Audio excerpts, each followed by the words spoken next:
জুবিন গাৰ্গে চিনি নাপায় ৰাজীৱ সদিয়া কোন এটা সুধিব বিচাৰিছো জুবিন গাৰ্গ 21 বছৰ বয়সত তই কি কৈছ তই জুবিন গাৰ্গক চিনি তো হে গাইস আজি আমি শুনিম এতিয়া ভিক্টৰ দাই ফোন কৰি কি ক'লে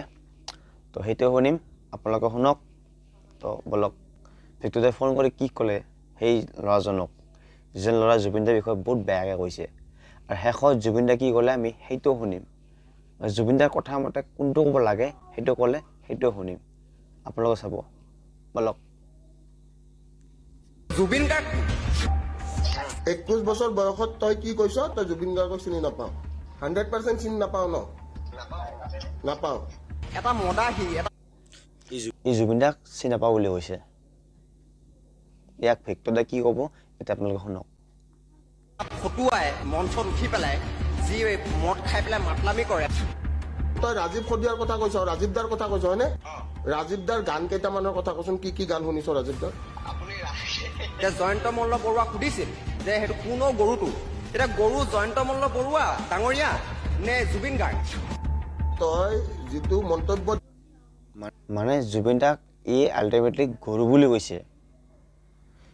তই এটা বহুত গাধ এটা তই মই ক'লটো গাধ এটা তই গাধ তই জুবিন দাক গৰু বুলি কৈছ তই গাধ এটা তই জুবিন দাক নাজানই জুবিন দাক কোন হয় তই এই মন্তব্যটো দিব লাগা তোৰ বয়সে হৈছে নে কাৰণ তোৰ দেউতাৰ বয়সৰ এইটো মানুহ মদাহি ফাটলামি জুবিন গাৰ্গ এতিয়া কিন্তু ৰাইজে হৰিতলৰ ধুলিকণা বুলি নভবা হৈছে জুবিন গাৰ্গৰ হিষ্ট্ৰীটোৰ কথা তহঁতৰ দৰে ৰাইজে ধুলিকণা নাভাবে পাৰে আমাৰ কাৰণে জুবিন দাৰ চুলি আমাৰ ইয়াত থাকে ইয়াত জুবিন দা বুকুত থাকে ইয়াত থ'ম জুবিন দাক আমি তহঁত ভাবিব নালাগে আমি জানো না জুবিন দা ক'ত তহঁতে ভাবিব নালাগে আমি ভাবিম না জুবিন দা কোন হয় আমাৰ কাৰণে তহঁত নাভাবিলে চলিব আমি জানো না জুবিন দা কোন হয় বেলেগ মানুহে আমাৰ দৰে নহয় বেলেগ মানুহে জুবিন দাৰ ভৰি চুই সেৱা কৰে বুজিছ তই এটা গৰু হয় তই গাধ গৰুতকে গাধ তই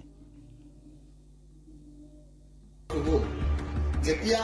আলফাৰ লগত আগতে কনভাৰচেশ্যন কৰিছিলে আমাৰ অসম গভৰ্ণমেণ্টে এতিয়া জুবিন দাহঁতে কথা পাতাই দিছে এইবিলাক হ'ল হিষ্ট্ৰী তই জানাটো উচিত বাট দেন তই যিখিনি কথা কৈছ সেইটো যিখিনি ভিক্টৰ দাৰ কথা কৈছে সি একো নাজানেই সেইবিলাক কথা সি নাজানে এইবিলাক কথাবিলাক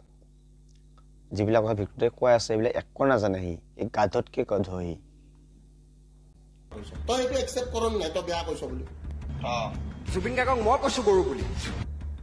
জাতীয়তাবাদৰ নামত তোৰ এটিটিউড যোনটো এটিটিউডটো চেঞ্জ কৰিবি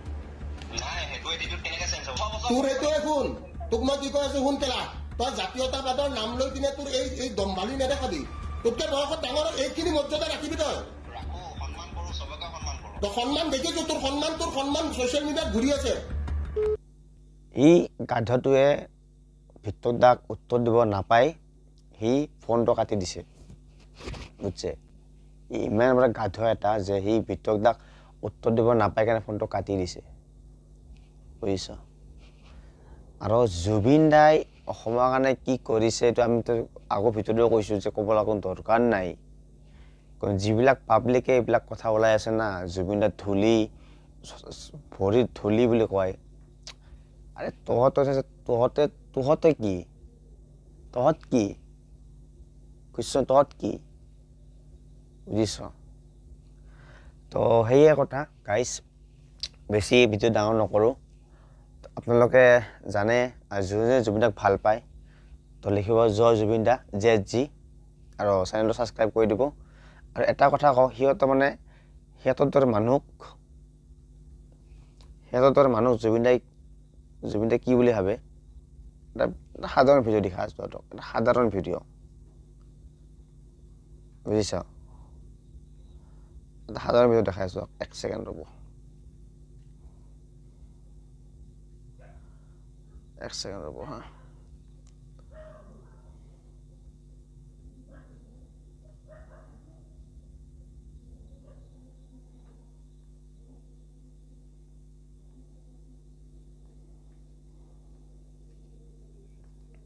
সেইকাৰণে মোৰ পিছত লাগি লাভ নাই যিসকল লাগি আছে কেইজন মানুহ I don't care you এইটো কি এইটো কি বস্তু ঘণ্টা মোৰ লগত লাগি লাভ নাই একচুৱেলি জুবিন দাই তহঁতক ঘেণ্টাও কাটি নকৰে বুজিছ তো গাইজ ভাল লাগিলে চেনেলটো ছাবস্ক্ৰাইব কৰিব আৰু লাইক কৰিব শ্বেয়াৰ কৰিব যাতে এই ভিডিঅ'টো সিহঁতে যাই পাই কেনে